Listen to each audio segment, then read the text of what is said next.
আল্লাহ রাসূল সাল্লাল্লাহু আলাইহি সাল্লাম একটা ভরা মজলিসে বললেন, এখন এক সাহাবী এসে এখানে বসবে, এই সাহাবীটা জান্নাতি।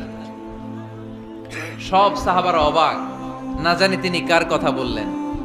সবাই দেখতে পেলেন ইন দ্য মিন টাইম এক আনসারী সাহাবী এসে এই জায়গাটাতে বসলো।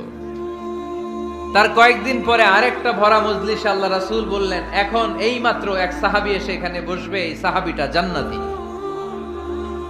ঠিক ওই দিনও ওই আনসারী সাহাবীটা এসে ওইখানে বসেছে। আবার কয়েকদিন পরে আল্লাহ রাসূল সাল্লাল্লাহু আলাইহি ওয়াসাল্লাম বললেন, এই মুহূর্তে এই মজলিসে এমন এক সাহাবী ঢুকবে, এই সাহাবীটা জান্নাতি। সবাই খেয়াল করে দেখলো, ওই যে আনসারী সাহাবীর কথা রাসূল সাল্লাল্লাহু আলাইহি ওয়াসাল্লাম আগে বলেছিলেন, ওই সাহাবী এসে ইন দ্য মিন টাইম ওই জায়গায় বসেছে। চিল্লায় পড়েন সুবহানাল্লাহ। সব সাহাবীরা অবাক হয়ে গেলেন। ঘটনা কি? কি এমন গোপন আমল করে এই সাহাবী, যে গোপন আমলের কারণে তিনটা ভরা মজলিসে বিশ্বনবী এই সাহাবীকে